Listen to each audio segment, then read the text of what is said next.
Hi everyone, welcome back to the YouTube channel. Today we just have a quick video here. We're doing a quick and simple repair on a camping tent. We have a little dome tent with two collapsible poles. We've had this around for a while and little Bethany decided to throw herself on it when she was very small and busted one of the pole sections. Let me turn this camera around and show you what has happened. So these fiberglass poles are really great because they are self-storing. There is an elastic string that goes through it. This is a elastic string that is through the center. And here I have a couple of repair kits. Now I had picked one up, maybe at a yard sale, picked one up at Meijer, and I had realized long ago that the diameter of the actual pole was different, so it held me off on this repair. What I hadn't realized is the Coleman kit that I had gotten at Meijer did not have reducers. And this other kit that I picked up doesn't say a brand, it just says repair kit. I think it's probably like a Gander Mountain, Dick's Sporting Goods sort of situation. And it came with these little reducer furls on the end and additional ones. So a few things that you're going to need is some tape for your replacement pole, and we've got one here already. Now some of them come like that with the furl on the end. Others are just bare because they are meant to be a center pole. So you need super glue to glue that on when you're all done. We're reusing the elastic cord that is inside. This is a threading tool, and a bigger one came with the second set. And because it's a braided elastic, you can just hook that right through the end and feed it right through the pole. So the first thing we're going to do is line up our old pole and our new pole to see how our lengths are, and we're off by about 2 inches. So we want to put a piece of tape here because it's fiberglass, you can get splinters, and it will give you a good clean cut. Now you don't want to cut through it all in one shot. You want to go around the edge, rotating it and scoring it so that you are basically making a mark.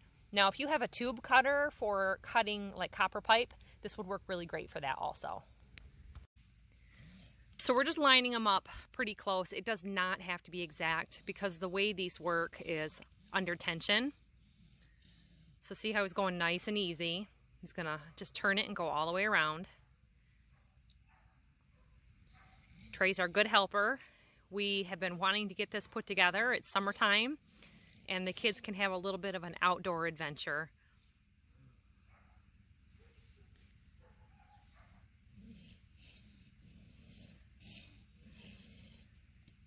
At the back.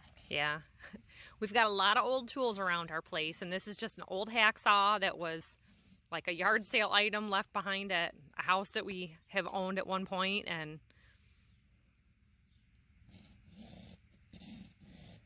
it'll get the job done. The thing about this is, like on a hacksaw, that blade is replaceable. So for $1, you can take this nice old tool and have it working like new anytime. Good. Now you can put down your bad one and just hang on to that. If it's better for you, you can use the edge of the table there, because then you can just hold it flat with your hand.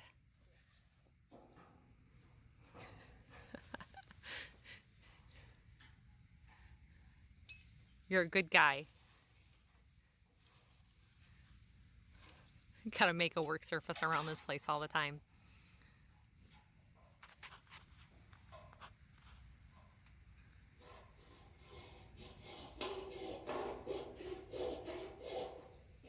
So normally when you're using a hacksaw, you do like he's doing now with nice long even strokes.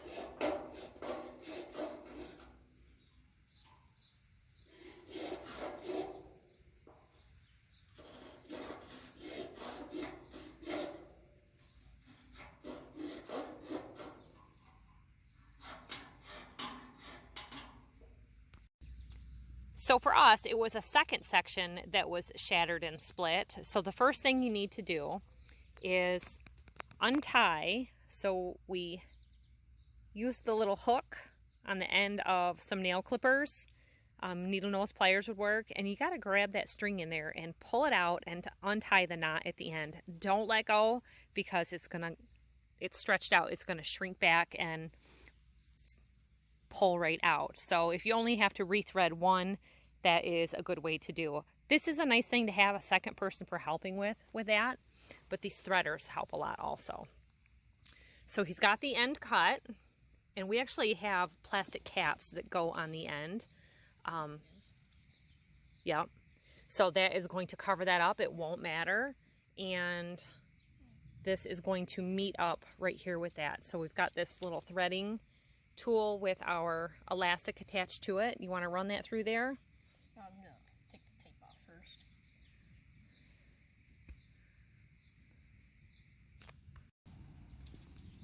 All right, so he's just feeding that through there. The trouble is, hang on, back off for just a second. We have to pull this. Yeah. We got to stretch this out. So take this one off for a second.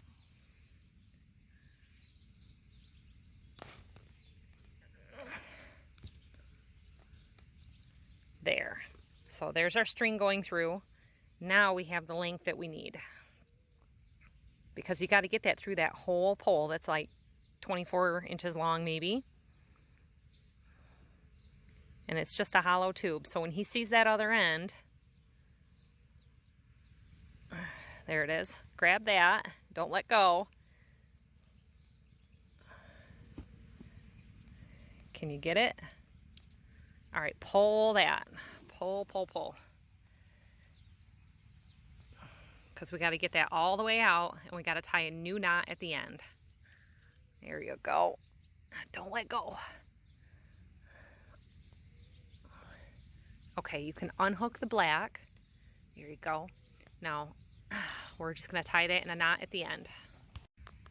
So just a simple knot like that, and we can let it go.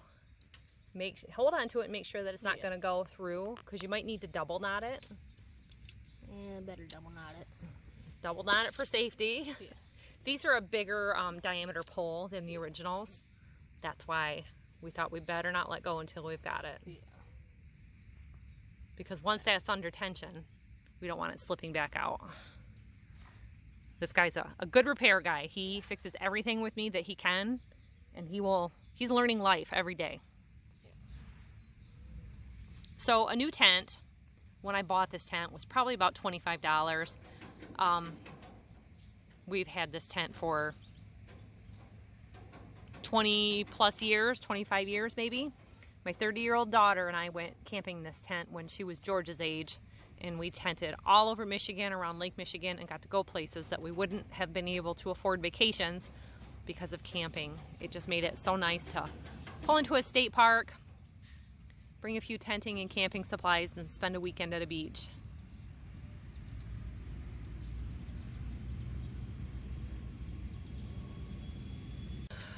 Okay, so Trey's gonna grab a cap to put on the end of that. The replacement poles, the original had a cap that was long gone, but it's just a little rubber cap like what would go on like the end of any kind of furniture thing. And we're gonna pop that on there, and that'll protect the end. There you go. So now we are all fit together. Now we can put our tent together. Yeah. Now on this particular tent, I had realized that the rubber caps are for the rain cover only. You need one of these metal ferrules on the end. This is where the super glue comes in hand, because it sits inside of these metal spikes once it is put together for tension. So you glue the pole, slide this on, and let it set. So I've actually used some model glue for doing like model airplanes and cars, and that is really great glue. It's going to dry well. I've used Gorilla Glue in the past and had it not dry. E6000 may work. There's different varieties of that. Maybe the E6000 Plus would dry fast, but in my experience, this model glue is really good. So I knew that there was a hold-up reason beyond that one.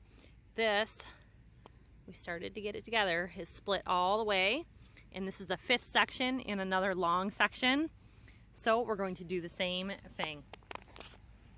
This is what I meant. This is what I meant by using the little hook end.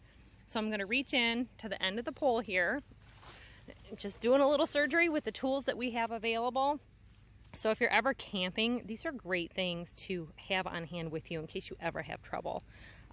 When I mentioned going camping when my daughter was little, I'm talking about like Michigan state parks. We're not out in the wilderness where you're going to see Michigan bears and moose. All lower Michigan.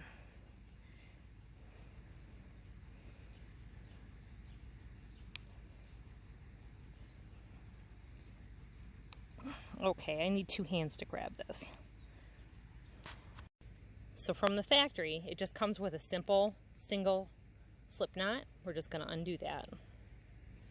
Now, a word of warning for my way of repairing this. I'm not replacing this elastic cord in my entire length. There's no reason to do that.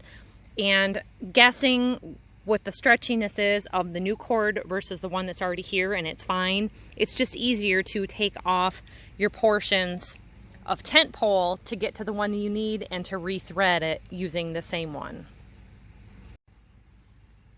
So if I would have used a section, like this is the end piece, because of the metal furls on the end, these adapter pieces are kind of necessary in making them fit together because of the tent pole size is slightly different. I was putting my new piece just on the end for simplicity, but in this case, because I'm going so far in, I'm going to leave this one earmarked for an end or make sure that I have the same situation happening. I've got plenty of extras because I've got the 2, but you see, here's the section I took off. It's only got a metal piece on one end. The next one had a piece on one end because they're fitting together. And then 2 on your end piece for hitting into that metal corner ring. So in the case of this pole, I'm actually getting lucky because it has the expansion right here. So this size is going to match here. See where that split is. Just real fine. It was not going to hold under tension. So the only thing we have to do here on this piece is mark this with tape and cut it the same. So Trey's over there cutting the next pole, and I wanted to say something about that. Give your kids tools. Our 5-year-old is about to turn 6. Last year during the summer, we found a very small old little toolbox, almost small enough that it could have been like a cash box. He has a few little hand tools in it of his own. He is given little jobs to do, like we'll have him tighten up screws and the knobs on doors and things like that. Hand your kids tools, include them into these repairs, and empower them with that ability to do things. A lot of college-aged kids go off to school without even a hammer and a screwdriver to hang pictures in their new apartment or dorm space or whatever. And there's more to life than command 3M strips and calling the repair guy. We actually had a tenant one time call us because she had burnt out light bulbs and her husband was out of town. A grown woman should know how to use tools, fix things, and if you can't teach your kids that, then they're going to be another generation of people who have to hire things done that can be nitwits and not know how to do things. Life lessons in everything that we do, even in tent repairs. That was just something laying around in the basement, unusable, and I said last week cleaning the basement, this needs to be repaired. We have all the parts for them. Round it up, get it set outside. The kids are going to have this together today, do a quick little mowing around the area, and they're camping outside tonight. So you can see here, I've just got the hook, the threader, and a coat hanger would work good for this, but this is nice and straight and it's very flexible. This one's real skinny, so it works great for the size elastic. And I've just got that hooked right through there so that we can feed it through the repair strip. And here is the little girl who broke them. Jeez. So now we're back in the tenting and camping business. Our little guys are happy. We're gonna get this set up for a little overnight. Goodbye. Goodbye. Thanks for watching, everybody. Don't forget to hit that like button. I can put a link in the description below for the products that I used today. You can see I've already got guys up to mischief in there. We got to do a little bit better staking and they will be all set for the night. Thanks for watching. Bye-bye.